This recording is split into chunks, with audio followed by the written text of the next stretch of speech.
Psalm 27, if you have it, would you say amen? There you'll find these words, "The Lord is my light and my salvation. Whom shall I fear? The Lord is the strength of my life. Of whom shall I be afraid?" You may be seated.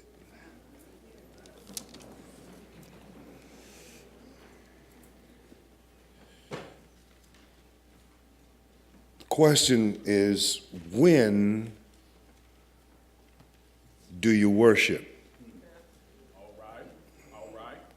The answer is when you are afraid. Oh, yeah. When you are afraid. In the act of creation, God gave man emotions. Our ability or capacity to feel is a direct gift from God. He fixed it so that we might feel. And that's really not strange, because God himself is an emotional being. God laughs, Psalm 2. God is angry. God loves, God cares. So out of the context of God's own personal makeup, he put within men the capacity to feel. And our emotions are a gift that comes from God. The problem is that since men are fallen, from the time that Adam fell in the garden, man's emotions have been under the control of our sin nature. And as a result, all of our emotional capacity has been tainted by sin, and therefore cannot be a sound or a good source from which to direct and govern our lives. All right. Yes, sir. We ought not allow ourselves to be under the influence of our emotions to the point where our emotions now tell us what to do, how to live our lives, give us direction for our lives. And so what we need to do is bring our emotions, our feelings, under the authority of the Spirit of God who lives inside. Because our emotions are too inconsistent for us to build a life on. Sometimes you feel up, sometimes you feel down. Sometimes you feel like it, sometimes you don't. Sometimes you feel like a nut,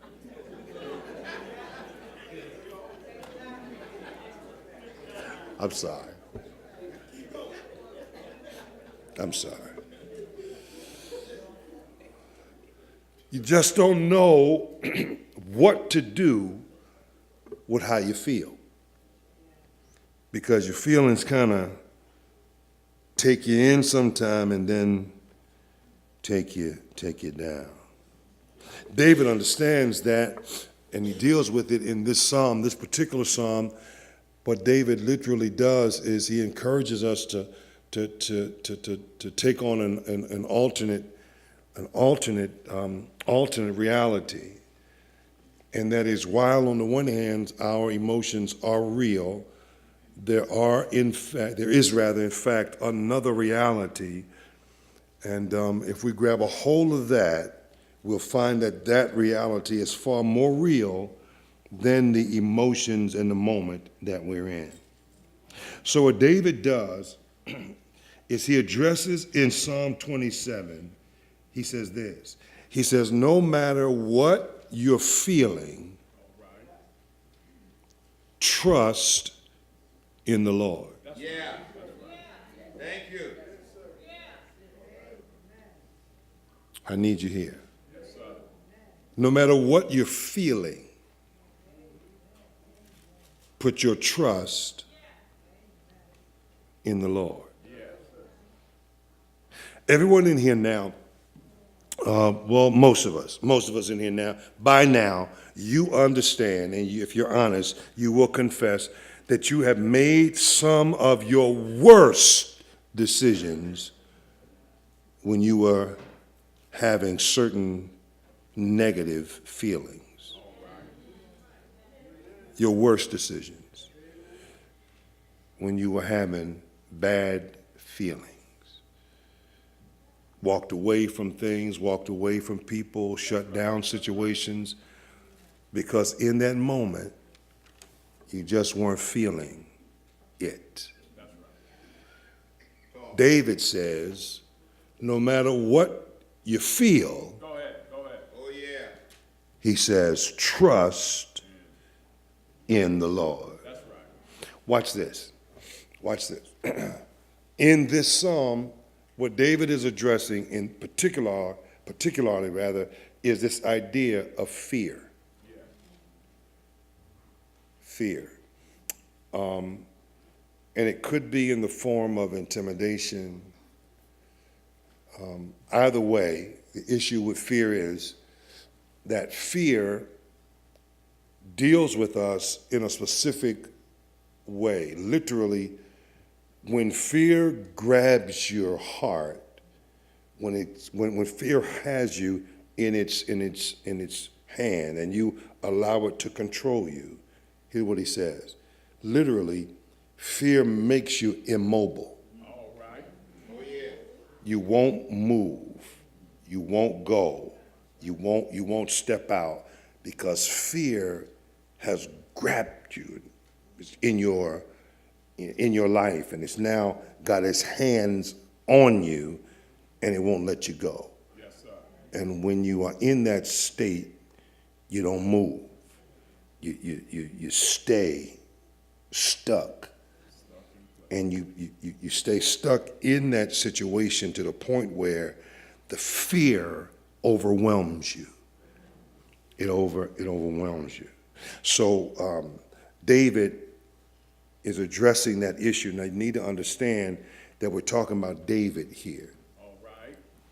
And I'm going somewhere. Just kind of stick with me. It's David again that we're talking about. The fellow that in his teen years, he was a teenager, and he was the one that faced off against Goliath and ran into the battle Yes, sir. with a giant That's right. who was carrying a huge sword. And the Israeli army was immobile. They would not move. Why? Because fear had grabbed them. Yes, sir. And David runs through the crowd, facing a giant with a giant sword. Yeah. And all he has in his hand is a slingshot and a stone. I need you here with me. David says, beware of fear. Yes, sir. Because it is in David's life, at the moment that he's writing, fear has grabbed a hold of him. Yes, sir. Now, we don't know the real story behind Psalm 27 as it relates to its historical context. We don't know what it is. We don't have a clue as to what it is. But for all intents and purposes, this particular psalm is probably written, most Old Testament scholars agree that it was probably written before David is anointed king of Israel, meaning that it is during that period of time after he is anointed by Saul at his daddy's house. And listen to this, it is before he ascends to the actual throne in Jerusalem and becomes the king. Yes, sir. David is in that period when Saul is the king, and Saul knows that God has chosen David to take his place, and now Saul is trying to kill him. Now, facing the Gentile giant Goliath, David had no fear. But when Israel's king turns on him and begins to lay out language that suggests he's going to kill him the first chance he gets, David says, fear got a hold of me. Now, here's the point. Here's the point. Redeemed people, hear me. Here's what David is literally saying. He says this, there is something that can show up in your life and mine that will cause us to be afraid. You ain't with me. You may be bad. You may be the baddest thing on the planet, and don't nobody scare you whatsoever. But I'm here to tell you that as long as you're in this body, there is something. Come on.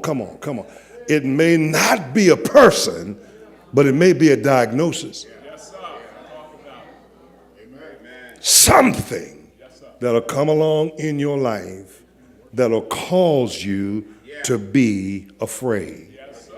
David said, I lived long enough to face some giants in my life, but you need to understand this, that there are some moments in the life of redeemed people when something will come along and cause them to be afraid. Something can get your attention. Something will cause you to be afraid. And David says, when you are afraid, what you need to do is worship. Thank you. Go on and worship. Oh, yeah. Go on and give God some worship. Yes, sir.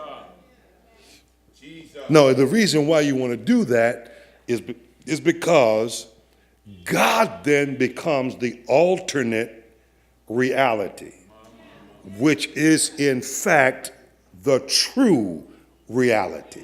Go ahead, John. Come on, somebody. No, you ain't listening. So listen. So here it is. You're gripped by fear because of the moment that you're in, and that fear and that moment is your present reality. What David says is that the way that you come up out of that is that you have to rise up in that. Yes, sir. Are you hearing me? No, see, you're not with me. So in other words, hear what David says. Don't wait until the circumstances change. That's right. Because it's quite possible that the circumstances don't change. Yes, sir. You're preaching, Doc. So here's what you do. While you are afraid, Yes, sir.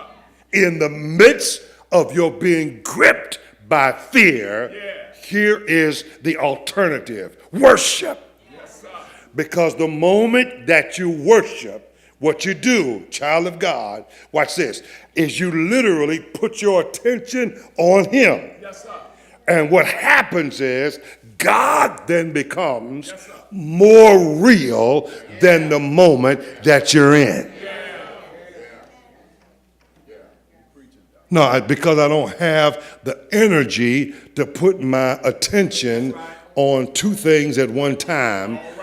Come on, because of what I'm dealing with right now, I want to have my focus on one thing, and I want to make sure I got that one thing real clear, and that's Him and Him alone. Because when I put my attention on Him and Him alone, things start happening. Things start happening in my life. So it is in the midst of his fear, possibly running from Saul, afraid of what might happen next. Because after all, Saul is God's anointed. David is concerned about his life. And so David says, I may not make it through here. So what am I going to do? He says, what I'm going to do is I'm going to worship. In fact, David says, I want you to understand that it is in the context of my worshiping in the face of my crisis that God became more clear. Thank you. Yeah, thank you. Because I'm not getting many of those here this morning. Look at here. In other words, he says this, I didn't spend my time asking God to change the moment I was in. What I'm doing is I'm literally focusing my attention on Him while the moment is still going on. Watch. And hear what he says. And he says literally what's happening is that as I focus on Him while this moment is continuing in my life, I see Him clearer. In fact, so clear that something is starting to happen in my heart while the thing is going on. Word of life. Thank you. The Lord Yes, sir. is my light Oh, yeah. and my salvation. Yeah. No. I'm still in it. The stuff is still going on. God has not changed the circumstance that I'm in. The moment that I'm in continues to exist. But in spite of what's happening around me, I'm focusing my attention on Him to such a degree that I see Him clearer now than I ever have before. The Lord is my light and my salvation. Come on, that's his declaration, right? That's his declaration. Here's what he said, declaration. He says, the Lord is the strength of my life. Come on. So that in this thing that I'm in the moment that I'm in the situation that I'm in the things that are happening in my life right here and right now, that's causing me fear. I see God. You come on. I see God. In fact, I've changed my complaint into praise. Oh, yeah. That's a word there. Come on. I've changed my grumbling into praise. And when I decided to do that, a strange thing started happening. And that is God began to move the fog out of my eyes. And I see God in a way that I haven't seen Him before. He is my light. He is my salvation. He is the strength of my life. Come on. He is light so I can see. He is salvation so I have hope. Yes, sir. Thank you. He is the strength of my life Bread of life. so that I have protection. Thank you. Light Yes, sir. so that no matter how dark Oh, yeah. the dark gets, Man, you preaching here. I can see. You ain't. Lord of hosts, Let me help you thank out. you. Let me help you out. This is the first time in the Bible where God is identified in terms of his character as light. Now he does things with light prior to this, but this is the first time in the whole Bible that God is identified personally as light. Watch this.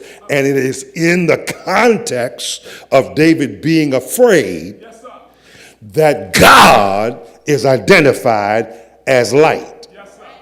Now, let me help you out. What does that mean? How does that help us? I'm glad you asked. Here it is. Visit with me just for a moment. Genesis chapter 1. Genesis chapter 1, around about verse 3. It's Genesis, it's chapter 1. It's about verse 3. I say Genesis chapter 1, around about verse 3. Are y'all there? Genesis chapter 1, and it's around about, I need you to get to verse 3. Are you there? Now, let me see. Genesis chapter 1 and verse 3. See it? All right. Now, let me see if I can find it here. Genesis 1 and verse 3. Watch this. Look at what he says. Chapter 1, verse 3. And God said, let there be what? And there was what? All right. God said, let there be light, and there was what? Right. He said, let there be light, and there was light. Now watch this. Come on with me. Verse 14. Jump down to verse 14.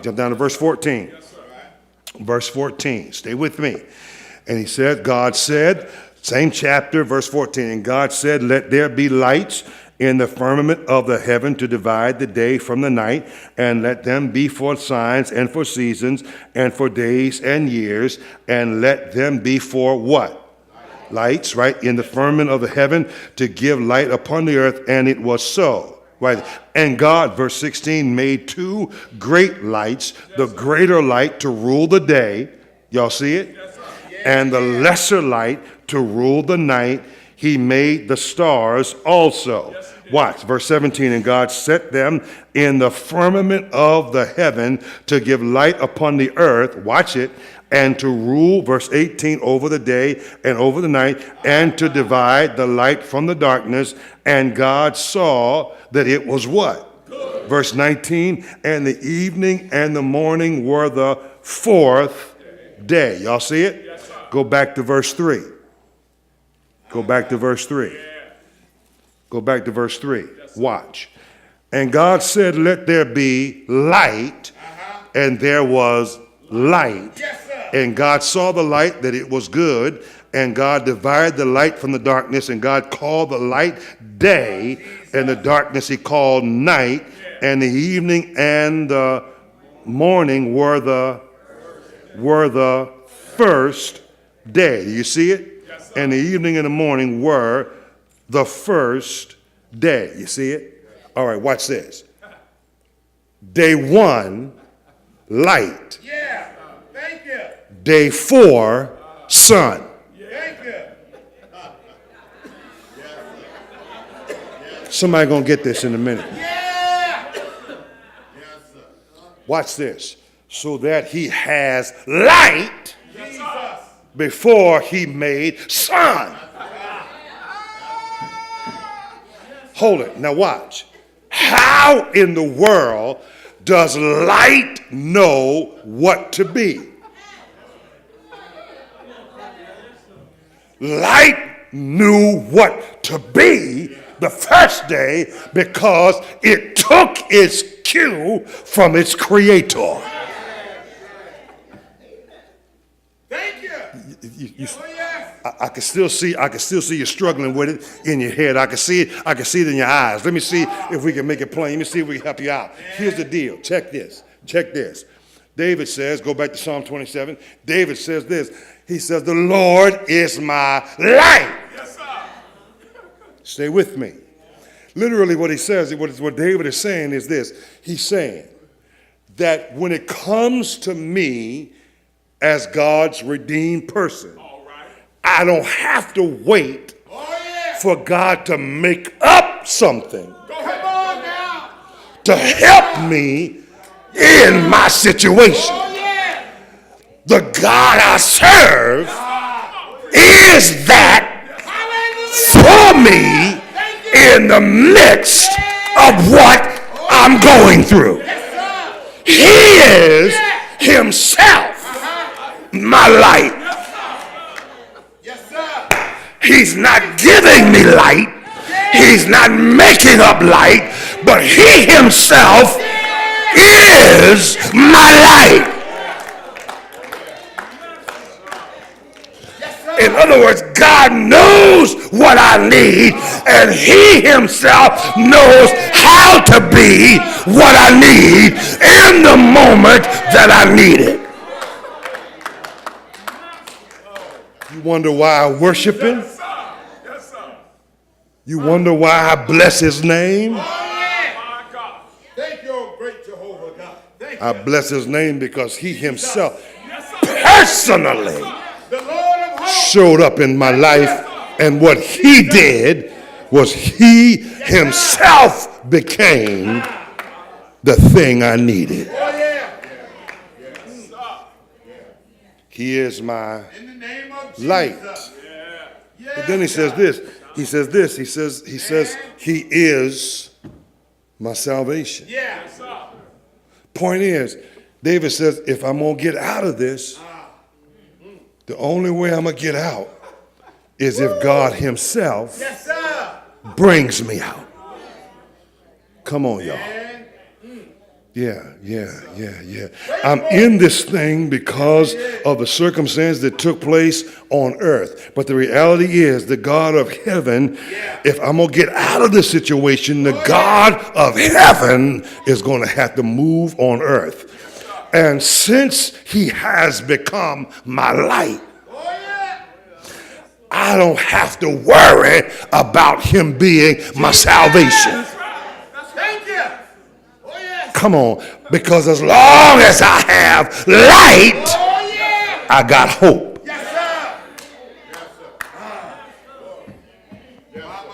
There's hope of my salvation. He's all right. Yes, he is. He is my light.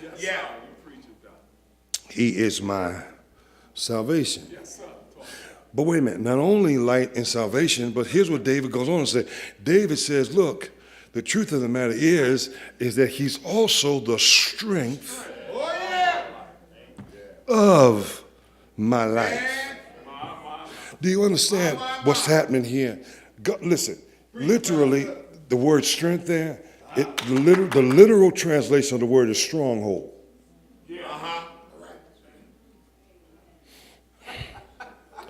Stronghold. It is akin to the Old Testament word refuge. Yes, sir. I need you. It is stronghold, and then it's refuge. Yeah. Right? So all right. So let me see if I can help you out. Here's the deal. In the old times, when nations and cities would war with each other, some cities would be overrun by their enemies from the outside. That would happen. But there have been occasions in antiquity when the people on the inside outlasted the people who were waiting to take them over on the outside. And here's what happened. Jesus. What happened is that the city was built near a mountainside or a cliff or a hill, right? That had these special groves and caves and stuff that were kind of put inside, and it was connected directly to the city. So literally what happened, the people would run out of their homes, grab their stuff, and then make their way into their hill place, right? All right, so it became known as their stronghold. That's right. The stronghold. Now, it was a stronghold, watch this, because everything that they needed had already been supplied. So, Thank you. so they had water, Yeah. and they had food, and everything necessary for their survival was already put away. Are y'all with me? Yes, sir. Yeah, so that the people, most oftentimes, the men of the city would stay and they'd fight and all that kind of thing. But the children, the women, all that kind of, they would find themselves in this place. It was a stronghold. Yeah. Now, everything they needed, what made it a stronghold was that everything they needed for an extended period of time has already been supplied. So that they could be up there. Now, we know for certain that the city of Samaria in the Old Testament, it took them 3 years to take it. And it took them 3 years because they had 3 years of supply inside the city. Thank you. I need somebody in here. Come on. There is, in other words, there's enough in there Oh, yeah. to keep them even with Yes, the sir. enemy all around them. Man, you preach it. Yes, sir. So God, David says, is not only our light and our salvation, but he's also the strength of our lives, meaning that we can find in him Oh, yeah. a refuge. Yes, sir. Stay with me. And so much of a refuge that when we get there, everything that we will need has already been supplied. Are y'all there? Now watch. The idea is this. David says, here's the deal. He is so much of a refuge and so much of a stronghold, right? That the circumstance in my life may never change. But I'm still going to be all right because everything I need has already been supplied in my stronghold. Yes, sir. Come on now. So if my circumstance never changes, I'm still resting and I'm still trusting in my God because he continues to give me everything that I will ever need. Worthy is the Lamb. Thank you, Jesus. He's all right. Yes, Do you he see is. it? Do you see it? So he is, watch now, he's light, Come on now. he's salvation, watch this, and he's stronghold. Yeah. He's light, Yes, sir. he is salvation, Jesus. and he's stronghold. Yes, sir. Thank you. Thank you. You got it? Yes, sir. No, I need you with me. Yeah. God himself, the one that saved me, my Redeemer, is my light, my salvation, Jesus. and my stronghold. Since he is, Thank you, Christ Jesus. Thank you. whom shall I fear? No, Word. Jesus. Hallelujah. Thank you. Oh, bless it went right over your head. Yes, sir. I'm telling you, we need some folk in here that know when, we need a shout cue or praise cue or something. No, because you missed your moment right there. You missed your moment. You missed your moment right there. Yes, he is. If God is all of that, Yeah. Come on now. Yes, sir. do you see what happened? Do you see what happened? He started out in fear. He started out afraid. But as he's worshiping and thinking Yes, sir. about the character of his God, he is my light. He is my salvation.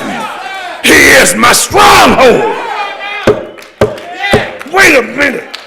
If God is all of that, why am I afraid?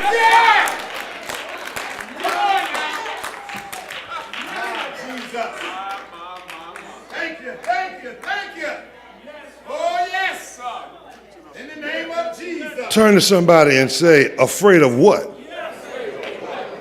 What? Afraid of what? He's all right. Yes, he is. Afraid of what? Jesus. Or afraid of who? Who is that important? He's our strength and our song. He is Jesus, the everlasting one. Oh, yes. Oh, yes. In fact, not only, watch this, whom shall I fear, but of whom shall I be afraid? If you all of that, wait a minute. Then let me see. Let me run through my file, my mental file, go back over my life, and check out my history with you again.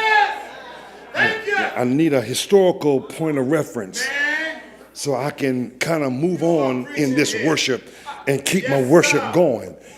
Do I have any memories of this thing playing out? Light, salvation, strong. Do I have any recollection of you doing that kind of thing in my life where you lifted stuff? Oh yeah, win the wicked. And my enemies, I'm at verse 2. And my foes came upon me to eat up my flesh. They stumbled and they fell. Hold it. Though a host should encamp against me, my heart shall not fear. Though war should rise against me, in this will I be confident. Look at what you've already been through and tell your story based on your history. Hold it now. Did enemies come before? Yes. Did they get you? No. Did war rise up against you? Yes. Did it overtake you? No. Come on, somebody. If you're honest about it, this ain't the first time people didn't like you.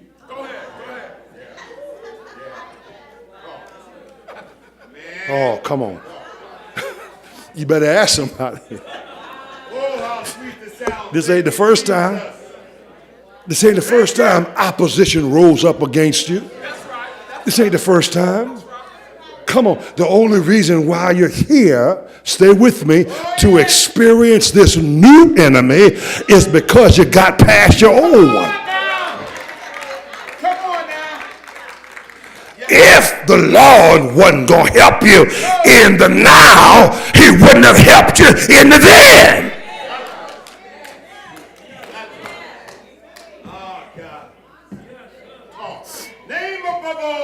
So David says, I got the stuff going down. The things are happening. People around. They're coming at me. They're doing all this stuff. And all these things are going down.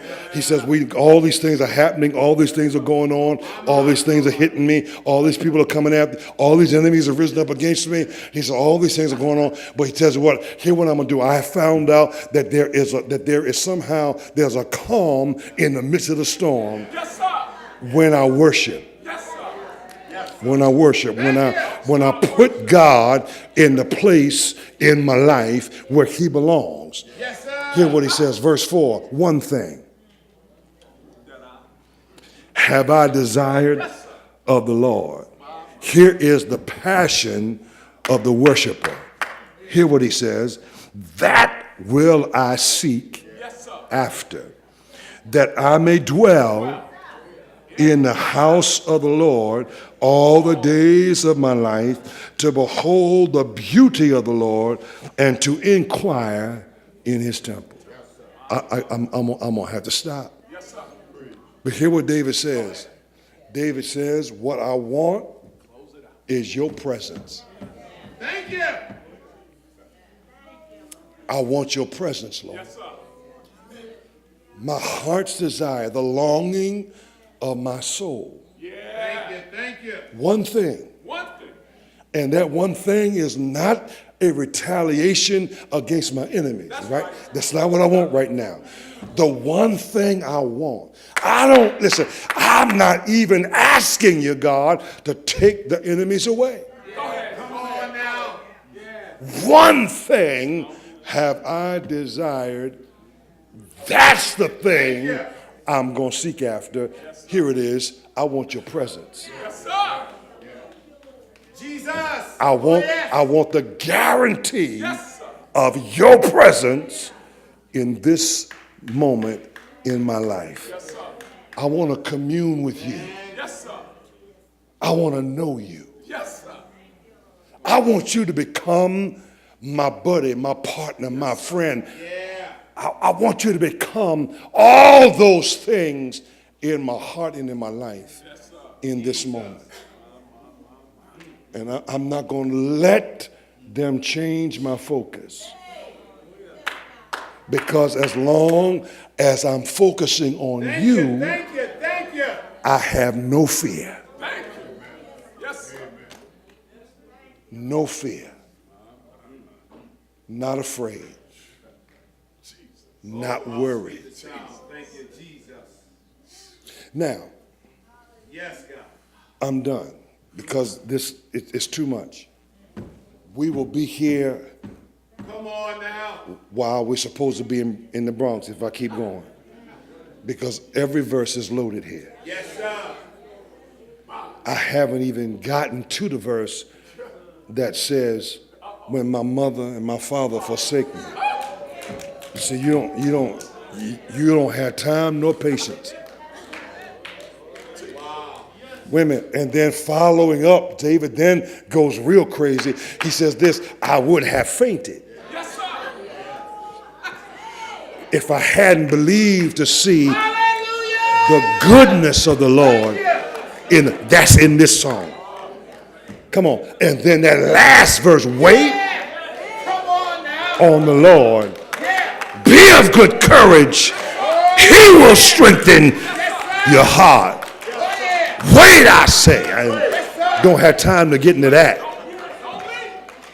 But here's the deal. Here's David's passion. Here's what David says. David says, what I want more than anything else, watch this, is I want you. Yes, sir. Jesus. Amen. Man. That's all right. Come on, Shiloh. No. Not what you have to give. Not what you have to give. What I want is you. Jesus. The word of life. Our Lord and Savior. No. Jesus. I don't want the benefits that come from your hand. I don't want the blessings that are going to flow from your hand. That's not what I want. What I want, yes, sir. I want you. Now, I'm done. My. The first 6 verses of the psalm are powerful in that. Before David starts talking to the Lord, verse 7,